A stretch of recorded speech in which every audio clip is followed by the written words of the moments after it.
É a questão de legislação sobre as regras urbanísticas, regras de crescimento da cidade, é uma questão muito complexa, viu, Agostinho? A gente tem várias legislações que não se sobrepõem, mas dependem de conversar uma com a outra para a gente conseguir fazer qualquer coisa nessa cidade. E é por isso que a gente convidou para conversar com a gente aqui na Rádio Bandeirantes nessa manhã o secretário de Urbanismo e Licenciamento de São Paulo, o secretário Marcos Gadelho, que está aqui com a gente, porque está em andamento a reavaliação, a análise, a atualização do plano diretor da cidade, que é muito importante para a gente falar em planejamento de São Paulo. Secretário, obrigada por conversar aqui com a gente. Um bom dia para o senhor. Bom dia, Ana Paula. Bom dia, Agostinho. Bom dia, ouvintes da Rádio Bandeirantes, do jornal Gente. Bom, vamos começar falando então sobre essa minuta que foi divulgada recentemente pela Prefeitura. Para o ouvinte que não tem acompanhado isso, a gente tem falado bastante sobre esse assunto aqui na Rádio Bandeirantes. É obrigatório, né, por lei, que se faça essa revisão do plano diretor da cidade, que é uma espécie de manual, né, de regras de como que a cidade deveria crescer, deveria se desenvolver. E a minuta, que traz algumas propostas que foram feitas pela sua equipe, né, secretário, tem alguns pontos que são bastante polêmicos, mas antes de entrar nisso, eu queria que o senhor destacasse aquilo que o senhor vê de mais importante, de mais promissor nessa minuta e que vai ser discutido, inclusive hoje, né, tem uma audiência pública para tratar da revisão do plano diretor. Ana Paula, muito obrigada pela oportunidade, pelo convite, obrigado, Agostinho. É importante mencionar que o plano diretor foi criado por lei em 2014. E tem validade até 2029, sendo que estava prevista apropriadamente uma revisão na sua fase intermediária. Então nós estamos nessa fase intermediária do plano, fazendo uma revisão desse plano diretor. Por que essa revisão?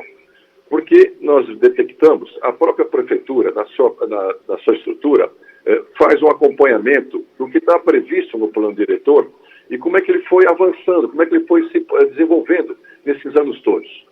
Então, nós temos 3 etapas agora nessa fase de revisão.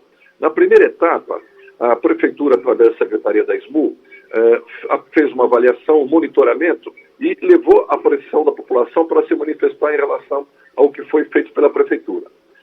Depois, posteriormente, foi feita uma segunda etapa, em que, ao contrário, a população se manifestou em relação ao que ela achou do plano diretor vigente. Nós estamos na terceira etapa, quando nós reunimos o material que a Prefeitura elaborou e a população se manifestou, e com a segunda etapa, que foi a manifestação da própria população. Essa terceira etapa foi feita uma minuta de projeto de lei para apreciação da população.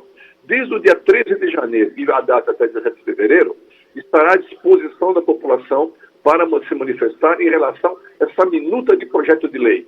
E hoje nós estamos tendo aqui, na rua General Jardim 182, no Teatro da Aliança Francesa, uma audiência pública presencial, onde nós vamos vamos novamente colocar as conclusões que nós chegamos para poder elaborar essa minuta de projeto de plano diretor para a população se manifestar. E teremos durante a semana e até o dia 17 outros eventos em que a população poderá se manifestar. Esta é uma pequena introdução. Nessas avaliações que foram feitas, esse monitoramento, e com as solicitações, com as propostas da própria comunidade, chegou essa situação que nós temos cinco diretrizes básicas que estão sendo abordadas nesse momento. Questão da habitação, questão do desenvolvimento econômico, questão do meio ambiente e questão de mobilidade. Assim também a revisão de alguns instrumentos urbanísticos, que se refere, inclusive, ao que o próprio prefeito Ricardo Nunes acabou de falar nessa gravação, que lá estão chamados PIUs, e tem algumas situações que têm que ser revistos. Porque esses PIUs são as ferramentas mais apropriadas para poder desenvolver urbanisticamente a região das macroáreas de São Paulo, que é onde que se concentram grande parte dos empregos formais, da infraestrutura e do transporte público. Ana Paula, estou à disposição para detalhar o que vocês acharem mais apropriado. Vamos lá, então. Legal, secretário, prazer tê-lo aqui com a gente. É importante demais falar de plano diretor, né? Às vezes as pessoas não associam a palavra ao que é relevante mesmo, ao que ela significa.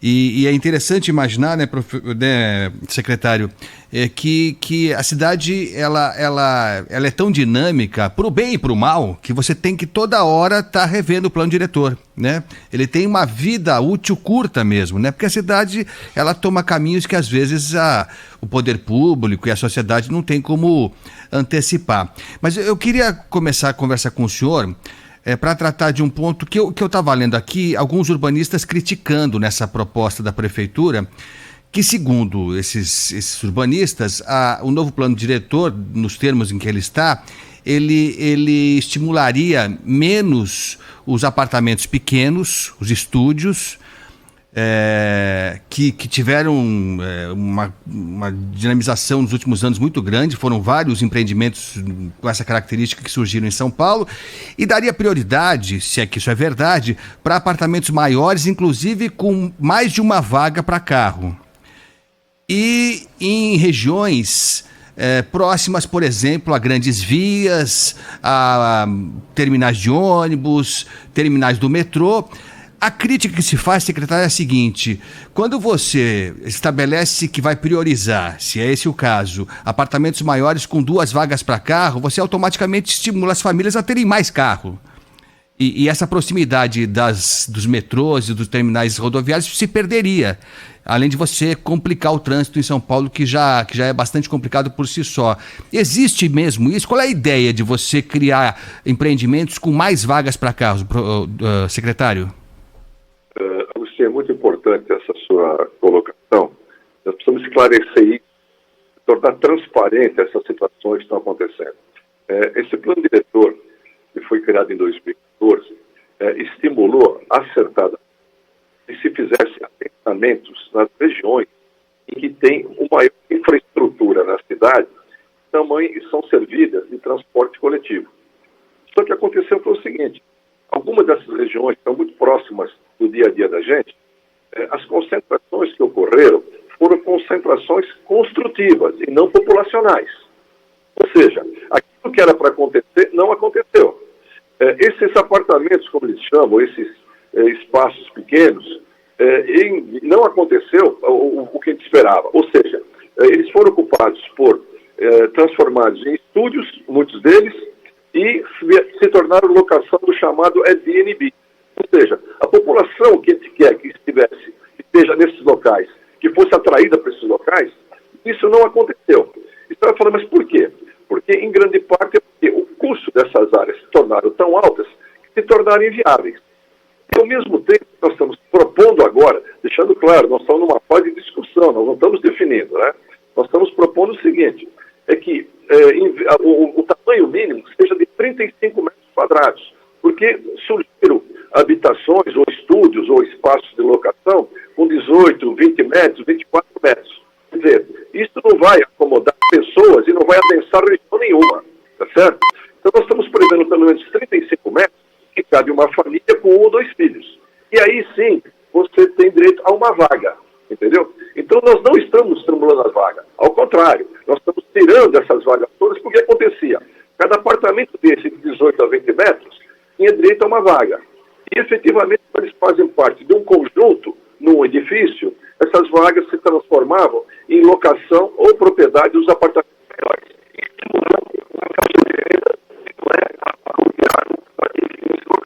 E a gente vai ter que refazer a ligação com o secretário, porque bem nessa parte da explicação das vagas a gente perdeu o contato, mas vamos tentar de novo aqui. A gente está com o secretário Marcos Gadelha aqui no ar, secretário de Urbanismo e Licenciamento de São Paulo, para falar sobre essa questão dos microapartamentos versus as vagas, né?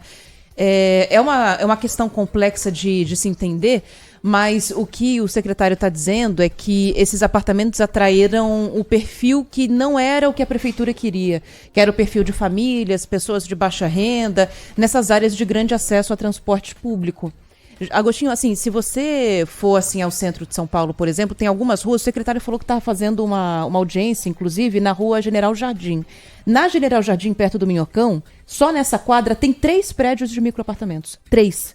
Um está pronto, 2 estão em construção. Apartamentos de 20 metros quadrados. 25, 27. Então, assim, esse estouro de apartamentos aconteceu ali mesmo. Agora, secretário, a gente perdeu seu contato quando o senhor estava falando sobre essa questão das vagas, né, em relação aos pequenos apartamentos.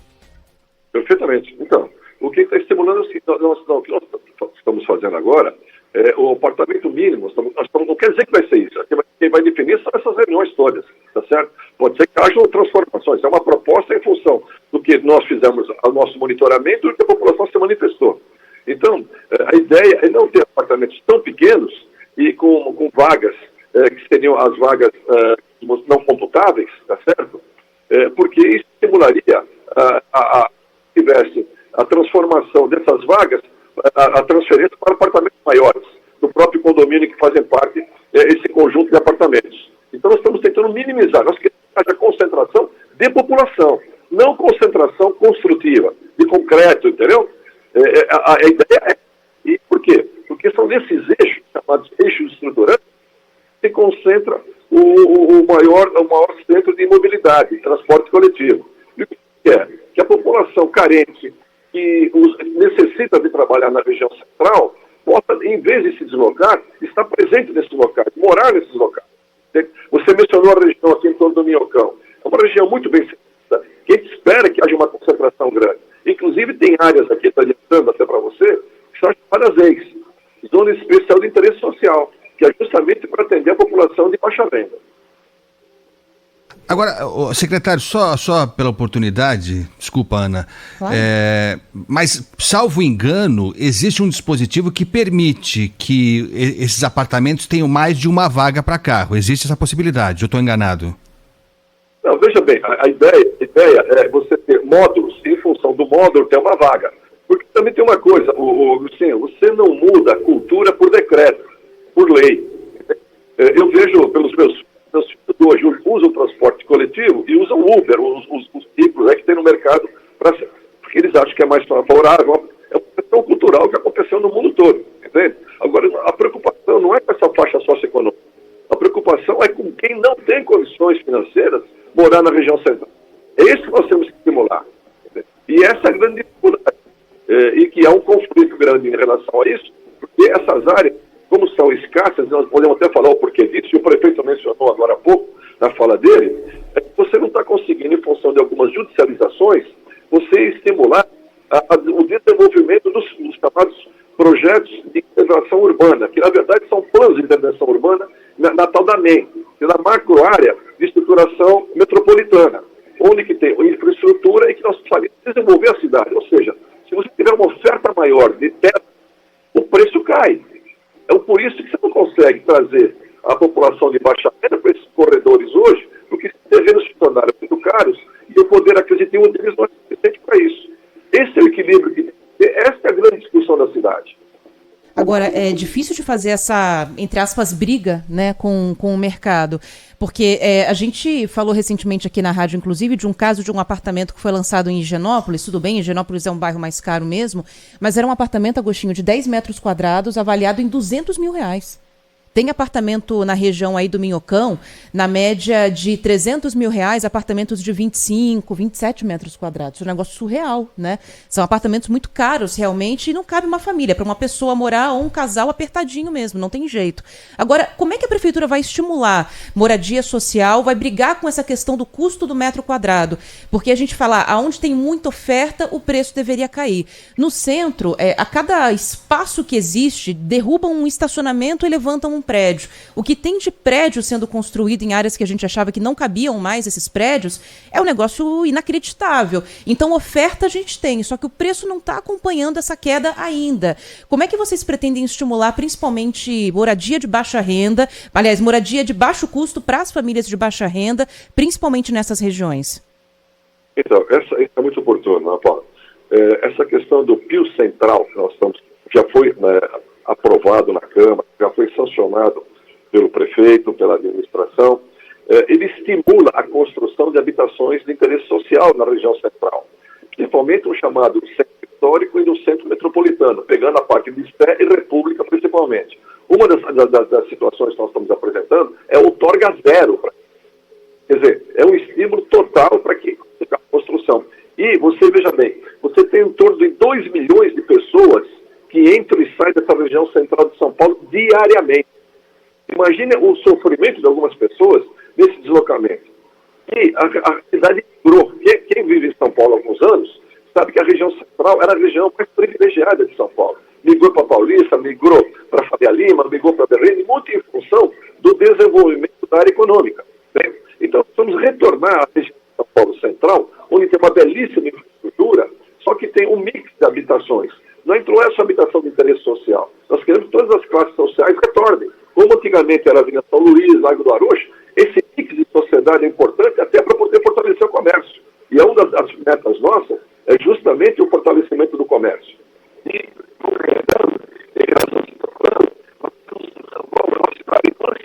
Ih, rapaz, ficou ruim de novo a ligação. Vamos tentar mais uma vez, Taveirinha. Vamos lá, fala com o secretário para ver se a gente consegue restabelecer o contato, porque essa parte é uma parte questão o plano diretor não vai alcançar não conserta a situação da qualidade de telefone do Brasil, infelizmente. Não vamos ter esse alcance agora, Agostinho. Não, né? Não chega tanto. Vamos ver, deixa eu ver se o Taveira conseguiu falar com o secretário, tá ouvindo, vamos tentar de novo. A gente estava até se questionando aqui se o plano diretor não pode ajudar a melhorar a situação da telefonia na cidade, né? Porque, pelo amor, secretário, mas vamos lá. Isso nós estamos trabalhando no 5G, efetivamente. Aliás, tem a instalação de torres, né, secretário? Em relação a isso, estamos permanentemente cobrando todos eles. Ótimo. Mas vamos lá, então, você estava falando sobre essa questão da outorga, né, de estimular que não paguem imposto para a prefeitura para a construção de moradias de baixo custo. Interesse social. Isso. Interesse social. E além disso, outras incentivos, nós estamos muito bem estombados na região central, Ana Paula, Agostinho, e ouvintes do Jornal Gente. Muitos bem estombados, e agora temos ferramentas importantíssimas em relação a isso, inclusive a transferência de potencial construtivo para estimular a venda desse potencial construtivo, para recuperar o bem e para transferir para outros bens que não têm acesso também. Então nós temos várias ferramentas. Seria ter um programa interessante para poder explicar. Nós temos o retrofit, nós temos o Requalifica o Centro. Vocês terem uma ideia em relação ao Pio Central, quando foi sancionado pelo prefeito, ali aprovado pela Câmara, o prefeito determinou um valor de 100 milhões de reais para o Fundurb, para fazer as principais travessias que tem na cidade, ou de rios, ou de ferrovias, enfim, do que for necessário, para estimular as ciclovias, tudo na região central.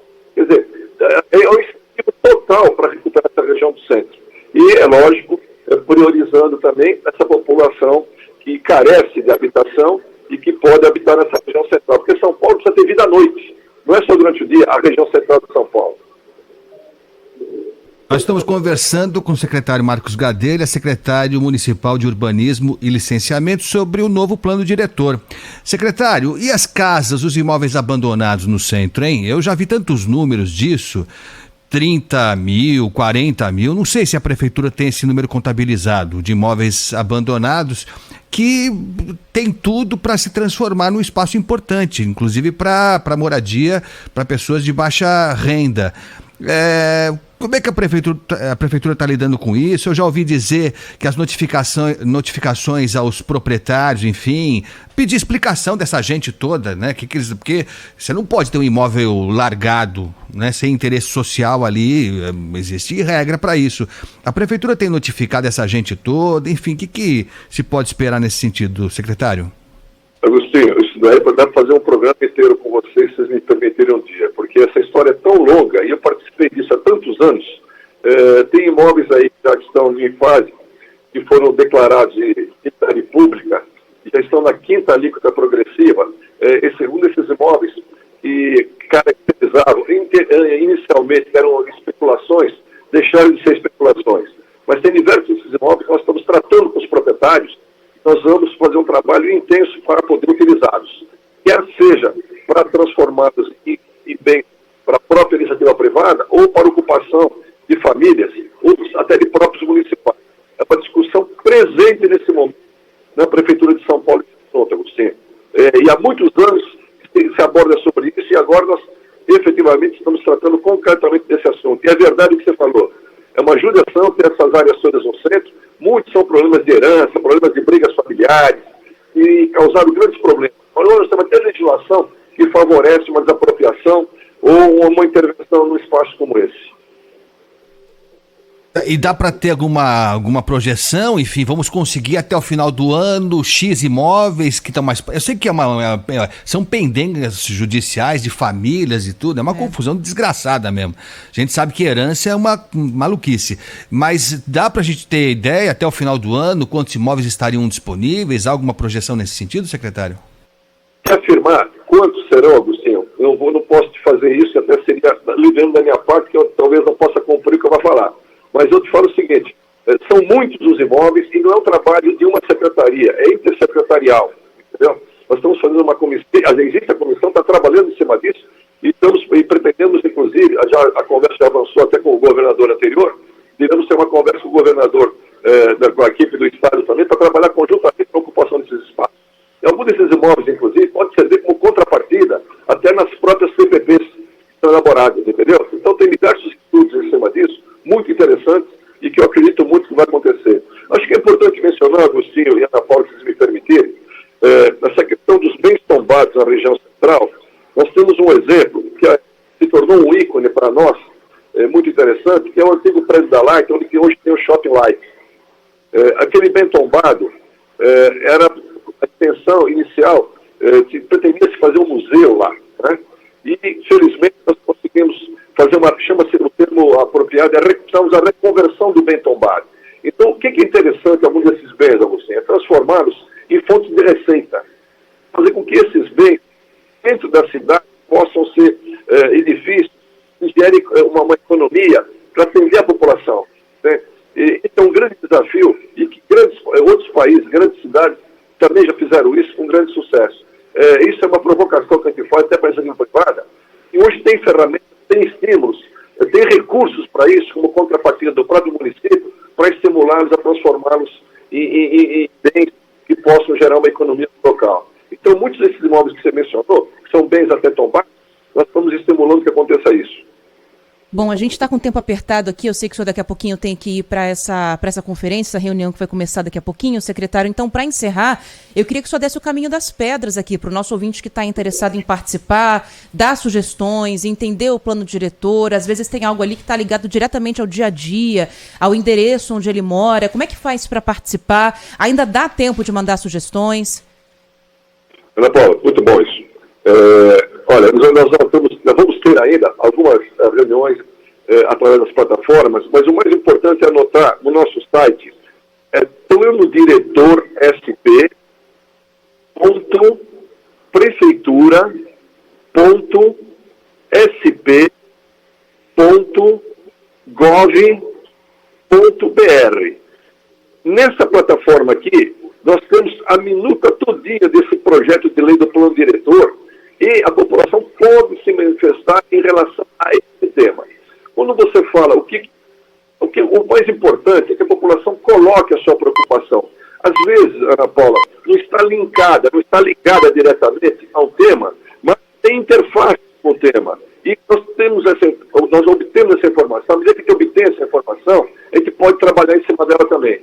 Nós temos uma equipe muito grande e outra. Todas as manifestações que são colocadas nessa plataforma ficam devidamente documentadas, registradas, entendeu? Ou seja, uma das conversas que o prefeito Ricardo Nunes conversou comigo no início da minha gestão, ele falou: Gadilho, isso tem que ser transparente, participativo e temos que exercer no máximo a questão democrática nesse processo. É o que estamos tentando fazer, Ana Paula. Eu aproveito para agradecer a você, ao Agostinho, aos ouvintes do Jornal Gente pela oportunidade e estou à disposição sempre que for necessário. Secretário, muito obrigado, foi um prazer tê-la aqui conosco, mas a propósito, estou vendo a sua foto aqui, eu não o conheço pessoalmente, a gente está falando por telefone, mas já falaram para o senhor que você é a cara do Galvão Bueno, não? Eu só peço que você não fale cala a boca, Galvão. Não, bom, o senhor já deve ter dado autógrafo na rua. Fala assim, ó, o Galvão Bueno, não é possível, o senhor é idêntico a ele, secretário. Já nos cruzamos, eu e ele, em algumas situações. Ele olhou para mim, eu olhei para ele, já paguei bico por sua casa. Não tem nenhum parentesco, secretário. de nenhuma natureza. Mas me orgulho muito, eu acho o Galvão uma pessoa brilhante. Sensacional. Tá, até de ser parecido com ele. Viu? Fantástico. Secretário, foi um prazer tê-lo aqui Obrigada, conosco, tá bom? secretário. Obrigado. Ih, rapaz. Acabou na hora certa, hein? Aqui no final, Valeu, agora a ligação acabou também. Moscou foi de pro vez. espaço, Mas Mas é eu a imagino cara que ele mesmo, falou né? obrigada. Falou É. obrigada pela entrevista e tudo mais. Secretário Marcos Gadelho é o secretário de Urbanismo e Licenciamento aqui da Prefeitura de São Paulo. É isso aí, mas olha, confira aí, entra no nosso canal no YouTube, youtube.com/Rádio Bandeirantes Oficial. É a cara do É Galvão, parecido mesmo. não é igualzinho?